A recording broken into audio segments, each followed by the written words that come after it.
신약성경 34페이지에 있습니다. 마태복음 21장 1절에서 16절까지 우리 한 절씩 교독하시겠습니다. 제가 먼저 읽겠습니다. 그들이 예루살렘에 가까이 가서 감람산 벳바게에 이르렀을 때에 예수께서 두 제자를 보내시며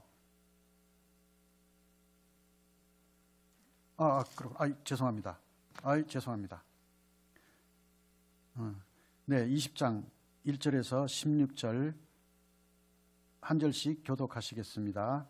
천국은 마치 품꾼을 얻어 포도원에 들여보내려고 이른 아침에 나간 집주인과 같으니 그가 하루 한 데나리온씩 품꾼과 약속하여 포도원에 들여보내고 또 제3시에 나가보니 장터에 놀고 서 있는 사람들이 또 있는지라. 그들에게 이르되 너희도 포도원에 들어가라. 내가 너희에게 상당하게 주리라. 그들이 가고 제6시와 제9시에 또 나가 그와 같이 하고 제11시에도 나가보니 서 있는 사람들이 또 있는지라. 이르되 너희는 어찌하여 종일토록 놀고 여기 서 있느냐. 이르되 우리를 품꾼으로 쓰는 이가 없음이니이다. 이르되 너희도 포도원에 들어가라 하니라.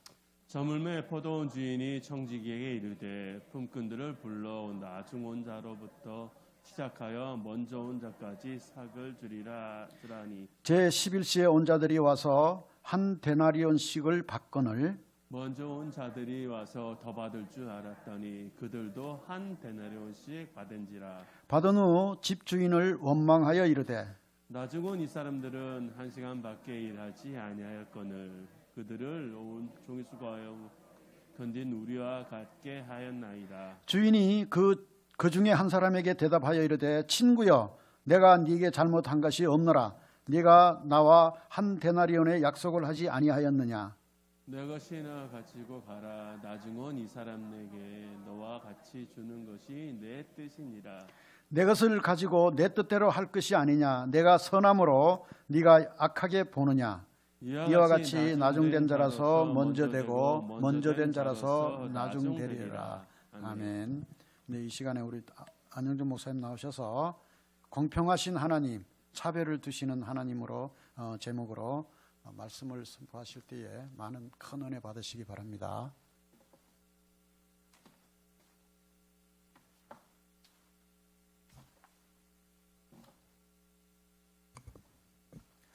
할렐루야. 사랑하는 성도 여러분들 반갑습니다. 좌우에 계신 분들을 사랑하고 축복해 주시기 바랍니다. 사랑하고 축복합니다. 사랑하고 축복합니다. 그리고 좋은 일이 있습니다. 좋은 일이 있습니다. 좋은 일이 있습니다. 세 번째로 기도합시다. 기도합시다. 아멘.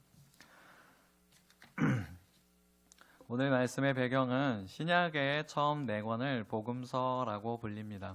이 복음이라는 말은 헬라어로 유앙겔리온이라고 하는데 이 유앙겔리온이라는 말은 아무 데다나 다 쓰던 말이 아니고 정말 국가 단위의 기쁜 일 정도 있잖아요.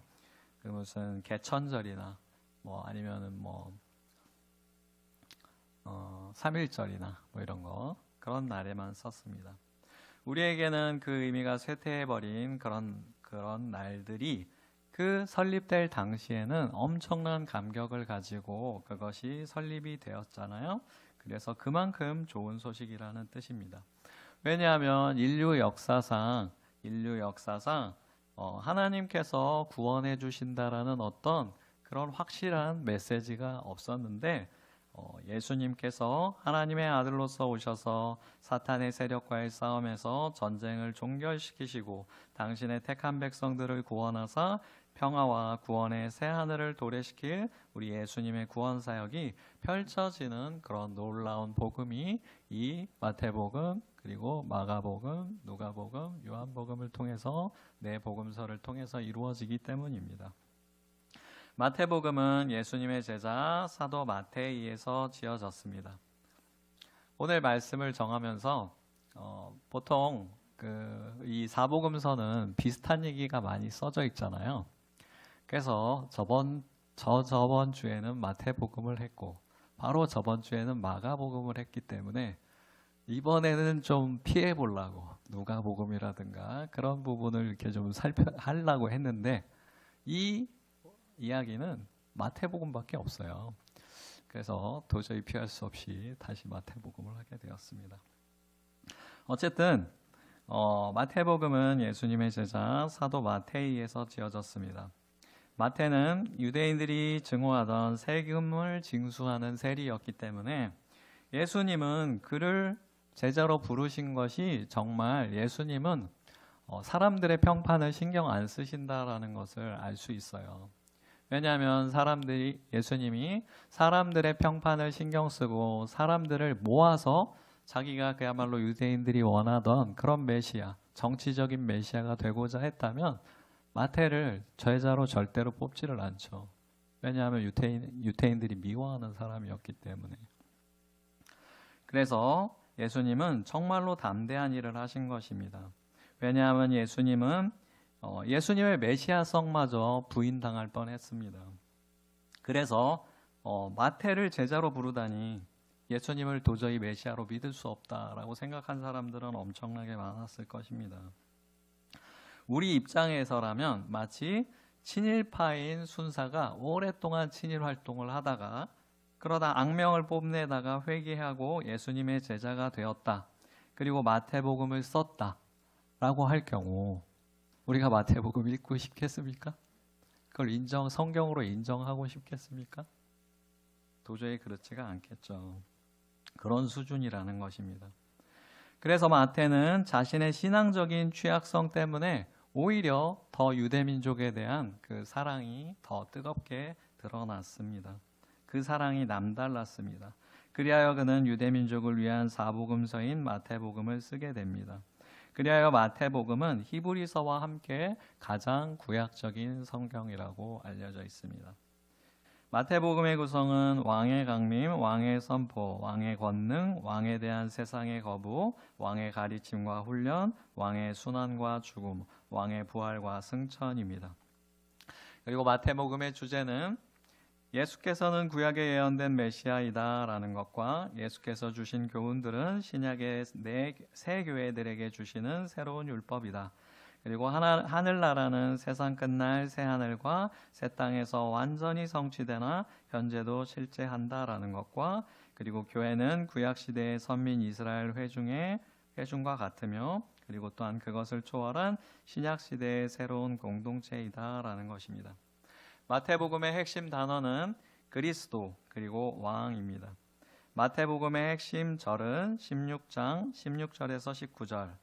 시몬 베드로가 대답하여 가로되 주는 그리스도시요 살아계신 하나님의 아들이시니이다.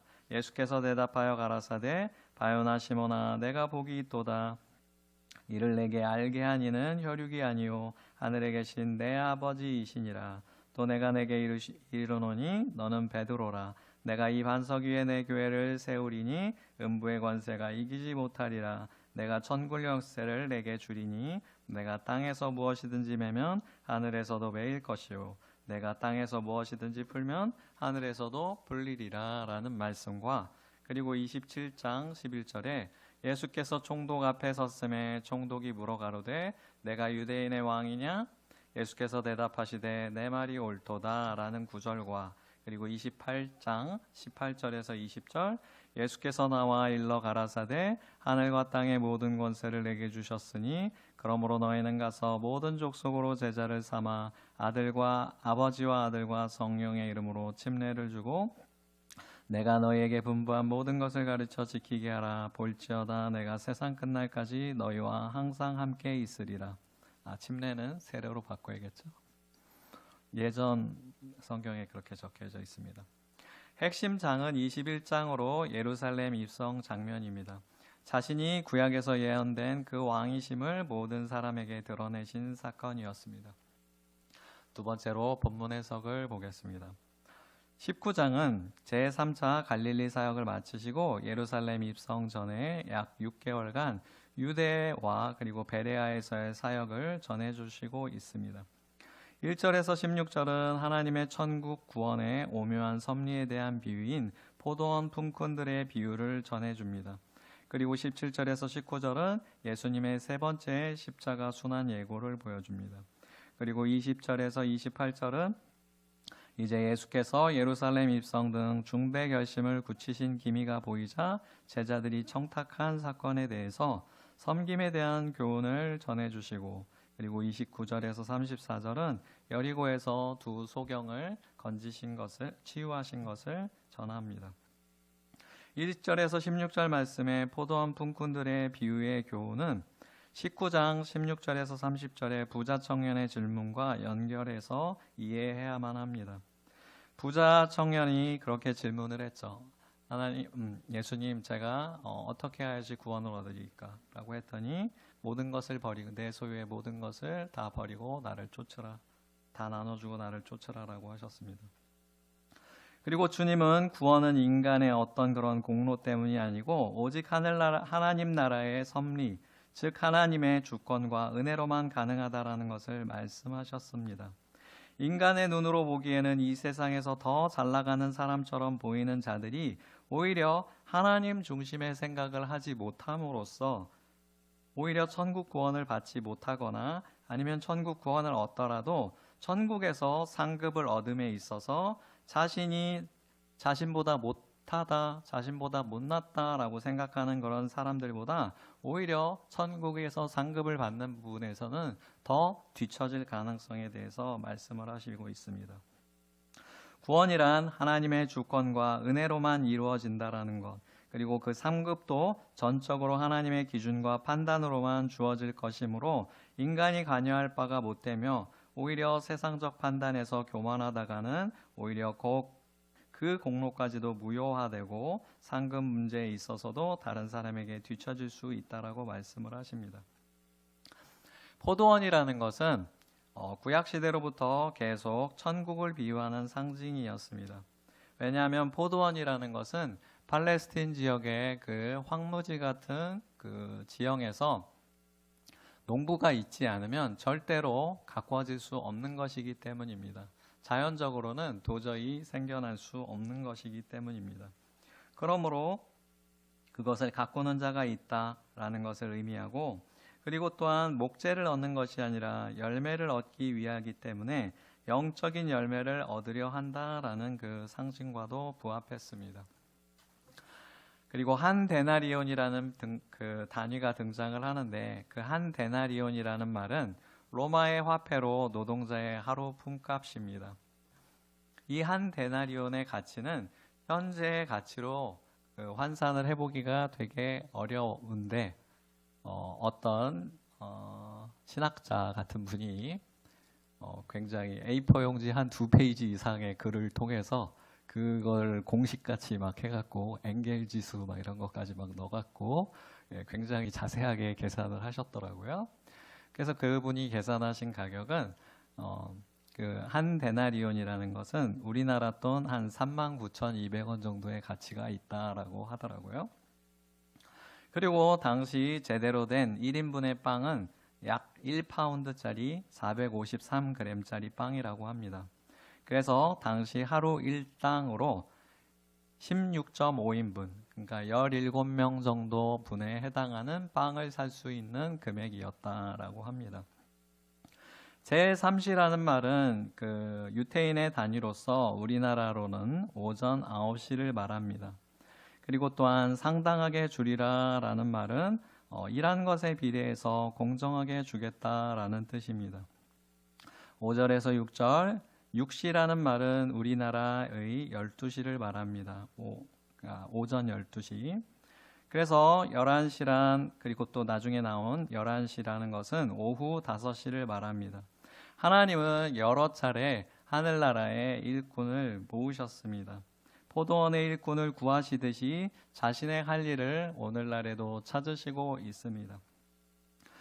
우리를 품꾼으로 쓰는 이가 없음이다 라는 말은 그들이 가치가 없는 자다라는 말이 아니고 주께서 기준을 낮추어 주셨다라는 것입니다.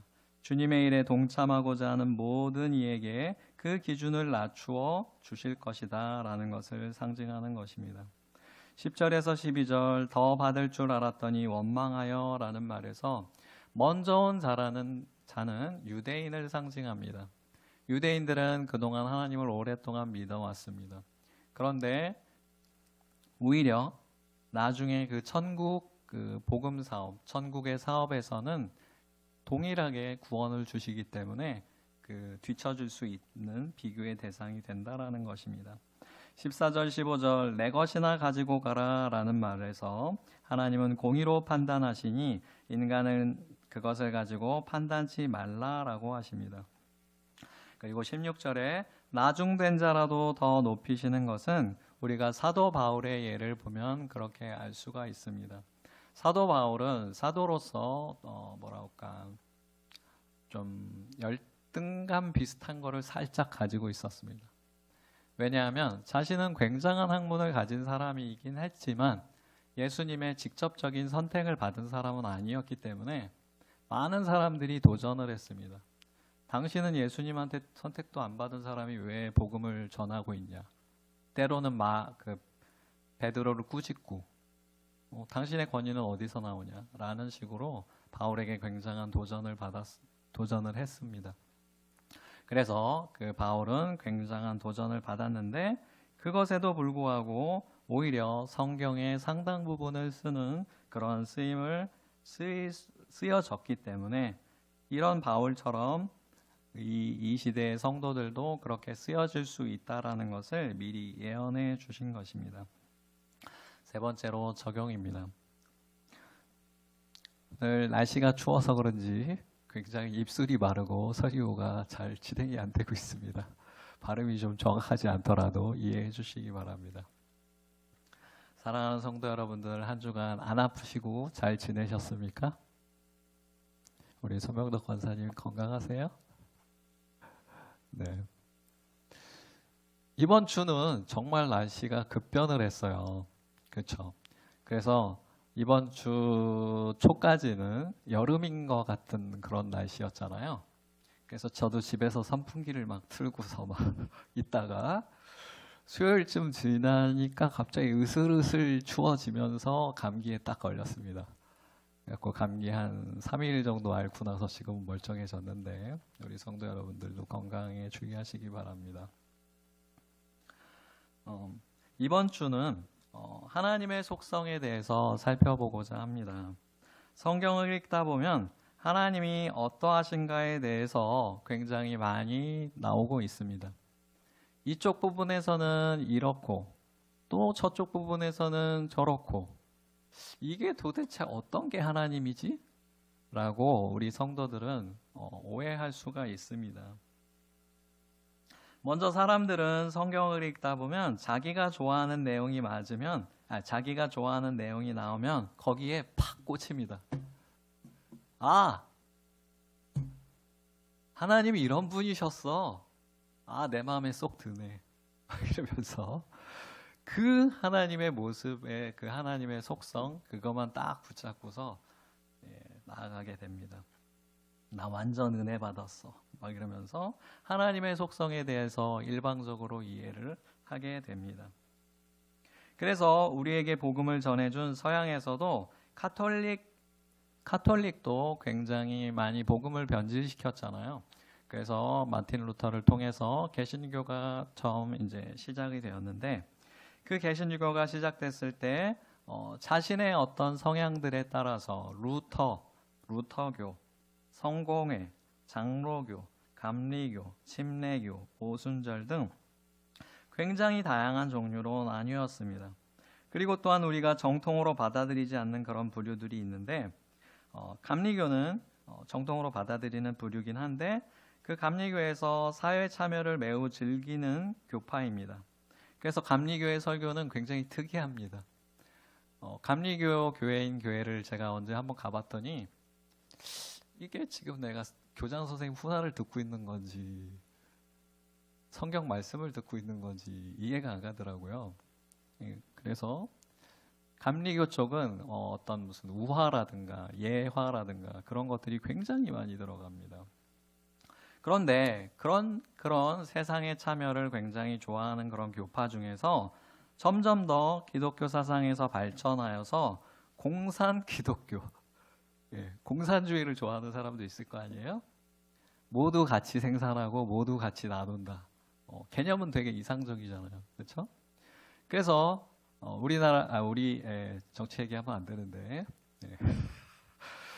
하여튼 그런 정권이 되게 좋아하고 있잖아요. 그래서 그런 거를 좋아하는 사람들이 기독교 신자였던 거예요. 그래서 공산 기독교라는 희한한 혼종도 과거에 있었습니다. 그러다가 이제 무신론으로 결국 넘어가죠. 온갖 혼란한 생각들이 서양에 마구 있었습니다. 그래서 독일 쪽에서 발달한 자유주의 신학이니 뭐니 하니 하는 이상한 기독교가 생겨나기도 했었습니다. 그래서 살펴보고자 합니다. 오늘 본문의 말씀만 보면 하나님은 어떠한 인간의 수고에도 불구하고 무조건적으로 공평하게 하시려는 분으로 보입니다. 마치 이 말씀만 보면 애니메이션 같은 거, 미래 세계 그런 거 좋아하는 사람은 요새 이제 AI가 발달한다 막 이러잖아요. 그렇죠? 그래서 그런 식으로 또 이해를 하고 싶을 거예요. 하나님은 AI였어 막 이러면서 그러면서 인간의 수고 이런 거 생각 안 하고 그냥 공평하게 칼로 그냥 딱 잘라버리네 막 이렇게 생각하는 그런 젊은 세대도 있을 수도 있습니다. 다 똑같이 줄 거야 입 다물어 라고 하는 것처럼 공산주의자들이 좋아하는 공동생산, 공동소유를 가장 잘 해주시는 분처럼 보여질 수도 있습니다. 근데 이 부분만 그럴까요? 마태복음 5장 45절에 보면 이같이 한즉 하늘에 계신 너의 아버지의 아들이 되리니 이는 하나님이 그 해를 악인과 선인에게 비추시며 비를 의로운 자와 불의한 자에게 내려주심이라 라는 구절까지만 보면 하나님은 공평하신 면만 있는 것처럼 보입니다. 그런데 하나님은 다른 부분이 많이 있으십니다. 창세기부터 보면 가인과 아벨의 제사를 볼까요? 가인과 아벨의 제사를 보면 아벨의 제사만 받으셨어요. 아벨의 제사만 의로웠다라고 성경에서 나옵니다. 하나님의 공평하시다라는 면만을 좋아하는 사람이라면 여기서 반발이 생깁니다. 하나님, 왜 가인의 제사는 안 받으셨어요? 설마 식물은 안 좋아하셔서 안 받으신 겁니까? 식물은 값이 안 나가서 안 좋아하신 겁니까? 라는 그런 자기 생각을 할 수도 있습니다. 그 이후 세대를 보면 이삭과 이스마엘이 있습니다. 이삭과 이스마엘은 중동 분쟁에 엄청난 그 화약고가 탄생하게 되는 것입니다. 그 중동의 거의 모든 나라들은 자기의 조상이 이스마엘이라고 생각을 합니다. 그리고 자기의 그 조상이 그 윗대에는 아브라함이라고 생각합니다. 그래서 아브라함의 자손들이 거기에서 이스라엘 이삭 자손과 싸운다. 이삭 자손이라기보다 어쨌든 이삭 자손 맞네요. 이삭 자손과 이스마엘의 자손이 싸운다라는 식으로 생각을 하고 있는 거예요. 그래서 어쨌든 이 부분에서도 하나님은 이스마엘도 사랑하십니다. 그래서 이스마엘과 그 자녀가 살아갈 모든 것을 마련해 주시면서도 결국 아브라함의 집에서 내보내셔서 결국 이삭만을 택하십니다. 그리고 또 이번에는 에서와 야곱입니다. 로마서 9장 13절에 기록된 바 내가 야곱은 사랑하고 에서는 미워하였다 하심과 같으니라 라는 말씀과 같이 우리는 알 수 없는 이유로 인해서 이삭은 남자답고 사냥 좋아하는 에서를 더 좋아했어요. 그래서 에서에게 더 축복을 해주려고 합니다. 그런데 하나님은 야곱을 택하셨어요. 그래서 에서는 이스라엘 백성이 되지 못하고 이스라엘 주변에 사는 에돔 족속이라는 족속이 돼버립니다. 하나님의 족속이 돼버리지 못했어요. 저는 지금 하나님을 흉보려고 하는 게 아닙니다. 하나님의 사역자가 하나님을 흉보면 제 얼굴에 침 뱉기죠. 저는 여러분들에게 하나님을 올바르게 이해해야 한다라는 것을 말씀드리는 것입니다. 하나님께는 공평이라는 것도 굉장히 중요합니다. 그래서 인류 모두에게 구원을 주실 것입니다. 그가 많이 사랑을 하던 그냥 적게 사랑을 하던 아니면 주 예수를 나의 구주로 삼는 모든 이들에게 구원을 주실 것입니다. 그 구원은 심지어 그의 평생을 형편없이 살아가다가 죽기 직전에 회개한 이에게조차도 그 구원이 주어진다라는 것은 열심히 신앙생활했던 우리들에게조차, 유대인이 아닌 우리에게조차도 우리 뭐 장로님들이라든가 권사님들이라든가 그런 분들 평생 신앙생활했는데 어떤 사람은 막 망나니로 살다가 죽기 직전에 회개해갖고 천국 같이 왔어. 그러면 너 뭐야? 막 이러면서 하나님에 대해서 원망을 하는 마음이 생길 수도 있죠. 그런데도 불구하고 하나님은 그 구원에 대해서는 공평하게 해주시겠다라는 것입니다. 그런데 다른 한편으로는 하나님이 편애를 아주 극심하게 하시는 분이라는 것입니다. 인류 가운데 누구는 사랑하고 누구는 별로 안 사랑하고 누구는 심지어 미워한다라고까지 성경에 기록이 되어 있습니다. 공평을 좋아하는 사람이라면 하나님 미워하실 거면 왜 태어나게 하셨어요? 하나님 전지전능하시다면서 왜 그러세요? 전지전능한 거 아닌 거 아니에요? 이러면서 반발심이 생기는 사람들이 있을 수가 있습니다. 가룟 유다를 보십시오. 예수님은 가룟 유다에게 이렇게 말씀하셨어요. 너는 차라리 태어나지 않았으면 좋았을 뻔했다. 그가 저지를 일을 아신 것이에요. 그럼 저지를 일을 아셨으면 태어나지 않게 하는 것이 우리에게는 더 선해 보이는데, 우리가 하나님보다 더 착해 보이는데, 그런데 예수님께서는 그가 할 일을 아시면서도 그냥 그렇게 하게 냅두셨고, 그리고 그 말을 그 제자에게 또 들려주기까지 하십니다. 그럼 전지전능하시지는 못했냐는 것이냐, 아니면 하나님은 일견 공평하지 않은 것 같은 면에 대해서 우리가 반발심이 생깁니다. 그러나 성도 여러분들, 우리는 인간입니다. 우리는 창조되어진 존재입니다. 그러므로 창조하신 이가 정하신 법대로 살아가야 하고 또 그것이 옳다라는 것을 인정해야 합니다. 인간에게 구원이라는 것은 공평한 한편, 그리고 또한 수고한 자에게는 공평하지 않아 보이는 그런 면을 발휘하시면서, 그러면서도 하나님은 또한 편애를 하십니다. 이 두 면이 모두 다 하나님의 모습인 것입니다. 우리 잠언 8장 17절 말씀 한번 읽어보겠습니다. 나를 사랑하는 자들이 나의 사랑을 입으며 나를 간절히 찾는 자가 나를 만날 것이니라. 아멘. 이 말씀이 하나님의 속성을 아주 극단적으로 드러내는 그런 말씀인 것입니다. 하나님이 사랑하시고, 그리고 또한 하나님이 그렇게 좋아하시는 하나님을 간절히 찾는 우리 성도 여러분들이 되시기를 주님의 이름으로 축원드립니다. 여러분들이 하나님을 그렇게 찾을 때 여러분은 하나님의 편애를 받는 여러분들이 될 것입니다.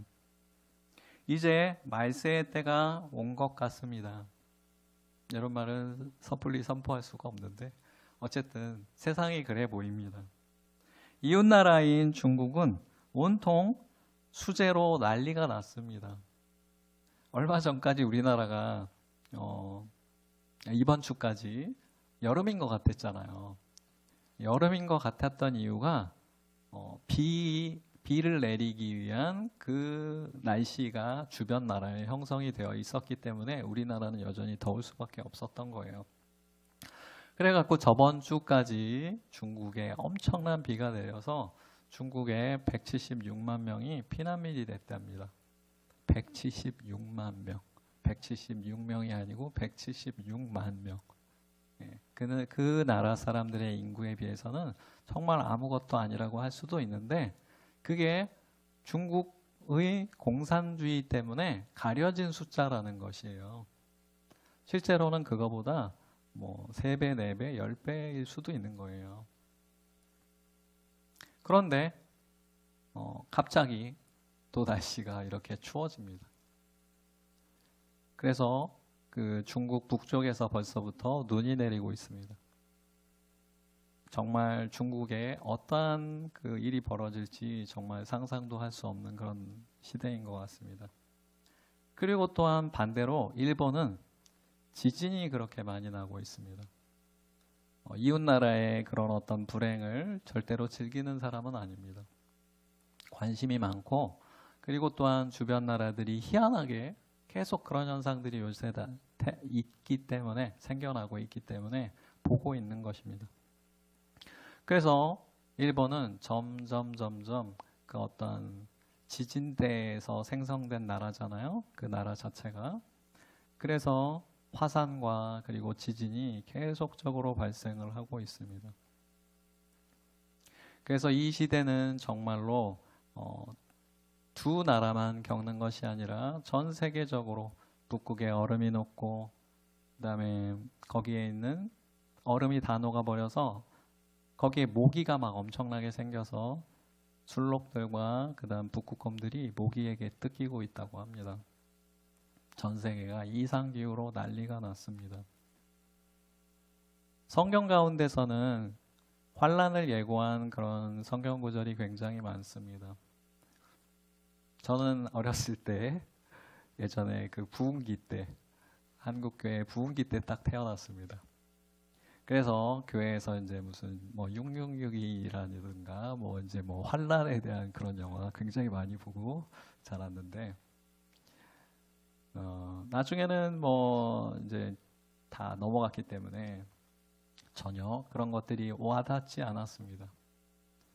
그런데 우리가 이제 뭐 그거를 이렇게 탁 맞다라고 할 정도까지의 그 붕괴 상황은 아니지만 이건 환란이 아닌가라고 생각할 지경에 이르렀습니다. 그래서 그렇게 극심한 환경의 고통으로 중국은 물의 채찍으로 그리고 엄청난 이제 그 얼음으로 그들이 얼어 죽고 할 것 같습니다. 그래서 이런 엄청난 환경 재앙 가운데서도 우리나라가 이렇게 멀쩡하다라는 것에 정말 감사를 드리지 않을 수 없습니다.